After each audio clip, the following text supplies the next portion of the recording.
Beginning his life in poverty, Adolf Hitler quickly went from political extremist to become one of the most powerful men of the 20th century. Hi, I'm Rebecca BRAYTON and welcome to WatchMojo.com, and today we'll be exploring how this infamous man became one of the most powerful men in Germany.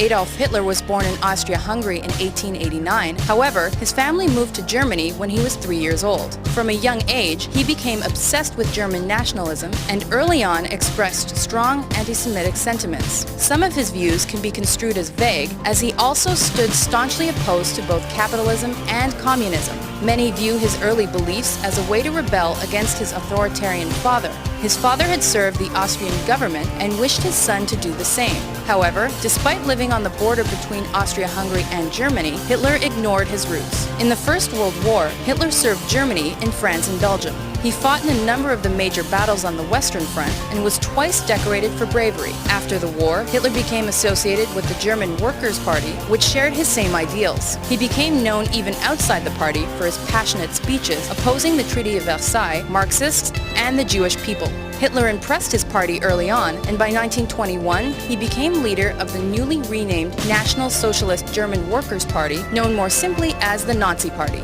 Hitler's powerful speeches attracted attention, and he was welcomed into Germany's influential circles and viewed as a feasible solution to problems with the current government. On November 8, 1923, Hitler attempted a coup, which is now known as the Beer Hall Putsch. Hitler and a large group of his party's paramilitary soldiers stormed into a beer hall in Munich filled with 3,000 people. Hitler claimed a national revolution had broken out and the government had been toppled. However, the night was filled with confusion, and by the next morning, Hitler and those involved with the uprising realized it was going nowhere. Hitler was soon after captured and charged with high treason. Hitler's trial and imprisonment gave the Nazis national attention. His defense speech was filled with nationalistic sentiments, and his popularity soared as he entered prison.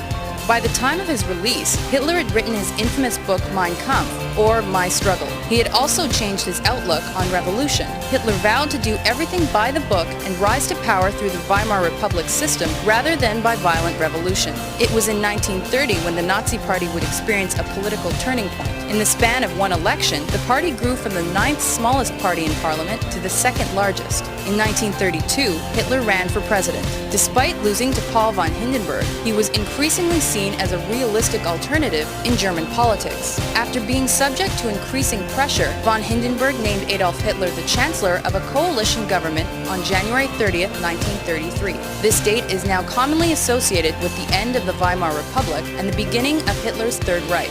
Not long after Hitler's appointment, there was a mysterious fire in the building that housed Germany's parliament, the Reichstag. Hitler's government consequently signed the Reichstag Fire Decree, which suspended the basic rights of German citizens. This gave the government the legal right to imprison anyone considered a Nazi opponent. Hitler then installed the Enabling Act, which legally turned Germany into a dictatorship. Hitler subsequently made the Nazi Party the only legal party in Germany by banning opposing parties or forcing them to dissolve completely. After the death of President von Hindenburg in August of 1933, Hitler was handed the presidency by his cabinet. In less than a year, Adolf Hitler had secured supreme political power in Germany.